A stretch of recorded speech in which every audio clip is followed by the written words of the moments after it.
You may remember the building on the corner of 23rd and Virginia as the OCU Boutique, but once renovations are complete, it will open later this month as a restaurant called Rehearsals. The restaurant is being operated by Sodexo, and campus officials tell us it's a partnership. OCU owns the property and has leased the building to Sodexo. As part of the lease agreement, Sodexo required the university to agree to serve beer and wine. Also, students will be able to purchase food and alcohol in the restaurant with their STARS cash. But serving alcohol at this restaurant could present problems. To explain some of the conflicts surrounding the new business, we're joined now by News on the 2's Haley Holloway. That's right, Megan, and we're hoping to clear up some of the confusion about whether or not the restaurant is technically on campus. Because as a private Methodist university, OCU has very clear rules regarding alcohol being present on campus. So if Rehearsals is on campus, there could be an issue with the restaurant violating OCU's policy. You can see on the university's campus map that the building, still labeled as a boutique, is represented as a part of OCU's campus. We talked to Dr. Rick Hall, Vice President of Student Affairs, who claims that the building is not on campus. We asked him why that's the case, because the building is owned by the university, is adjacent to campus, and has a physical address on the campus map. But Dr. Hall argues that those details are irrelevant. We may disagree on what's on campus and what's off campus, but one of us gets to win. OCU's student handbook says that the use of alcohol diminishes the integrity of the institution, and it is the intent of the university to educate and encourage students to abstain from alcohol. But Dr. Hall says it's a personal choice. Alcohol service is a part of our culture. It's a decision you have to make as a student about whether you drink it or not. But the student handbook's rules are pretty specific. It's not a personal choice when you're on campus. Any students found using alcohol on campus can face disciplinary action by the administration. Dr. Hall says that means it's all about where you're drinking. So responsible use is not against the rules of the institution. Where you use it does. Which brings us back to the issue of whether Rehearsals is on campus or not. You can imagine what the reaction would be like if you could buy alcohol here in Albans. But Albans is in the middle of campus while Rehearsals will be on the outside edge. That seems to be the reason the campus rules don't apply. However, the university is aware that there might be a discrepancy, but they think the potential benefits of having the restaurant justify their position. OCU President Robert Henry said philosophically, Emerson said, a foolish consistency is the hobgoblin of small minds. We're trying to be consistent, but we're not trying to be foolishly consistent. OCU is set to profit 10% from the restaurant's gross sales, which means OCU will essentially be making money off of the sale of alcohol. Because of the integrity of the institution wording in the handbook, we asked why the Board of Trustees would allow alcohol service and profit in light of university policy and Methodist ties. That's really a decision that Sodexo has made. We're not going to stop it because we want it to be a successful establishment adjacent to the campus. Several trustees told us that they were made aware of the restaurant, but the administration did not ask for the board to vote because it was deemed an administrative decision. We have an update on our investigation on OCU's restaurant Rehearsals, which is expected to open this month.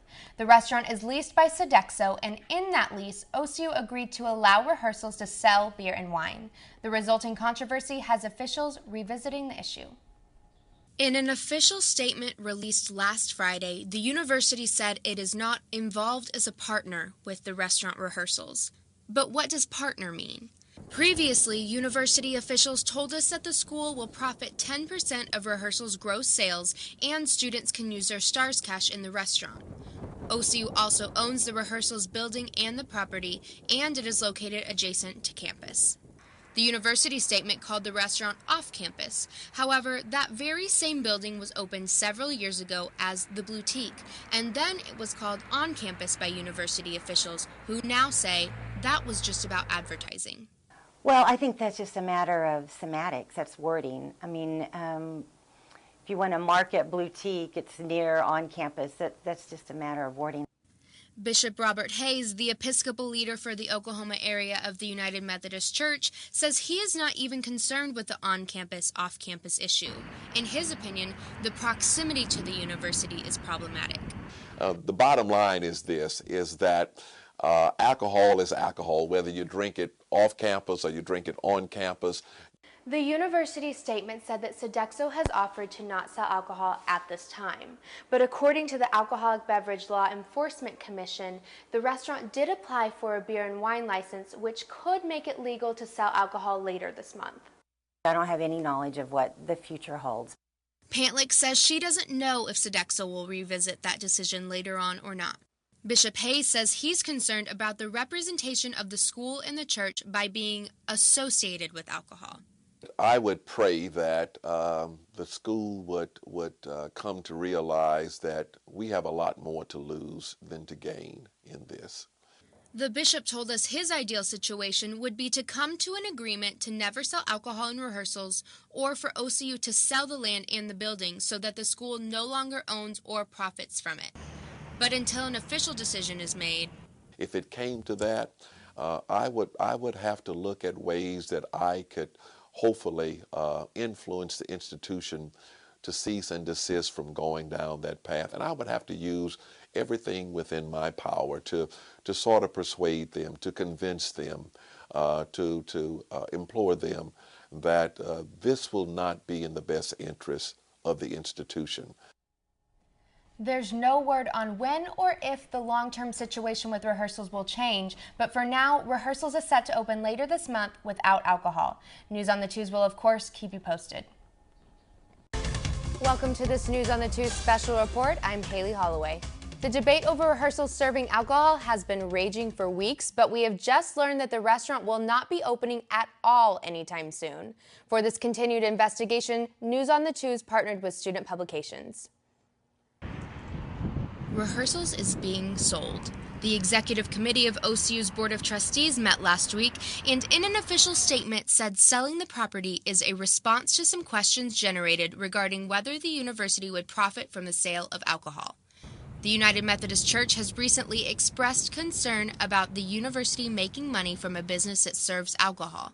By selling the property, some church officials say that's a step in the right direction. But Dr. David Sevier, retired elder of the Oklahoma Annual Conference, says that many United Methodists are wondering why the school would have agreed to have any business affiliation with a restaurant that served alcohol in the first place. Others from the very beginning tried to say this may not be or is not a good idea, and they apparently did not heed that. This latest statement from OCU says the decision to sell the property will be a positive step that will reduce the cost to the university. We have a very positive relationship with the church, and we've worked with them throughout this whole process, and so I think everyone's in agreement. University officials say they're not sure yet who might buy the property, including Sodexo, who has already invested in renovating the building in order to open it as rehearsals. We made repeated calls to Sodexo, which were not returned. But while OCU searches for a buyer for the building, Sevier points out that maintaining communication with the church is key because the financial relationship between OCU and the United Methodist Church is not set in stone. I know it's a lot more delicate than I think the administration understood. And I think the relationship and the apportionment payment is far more fragile than perhaps what they thought. If they thought that apportionment was a guarantee and there was a lock on it, I think they're wrong. I think that's not necessarily the case. Officials told us that OCU's 10-year lease for rehearsals with Sodexo is now null and void, leaving the future of the restaurant in question. When we have more information, News on the Twos will keep you updated. But in the meantime, you can get the latest from MediaOCU.com or catch News on the Twos online. I'm Haley Holloway in partnership with Student Publications. This has been a News on the Twos special report.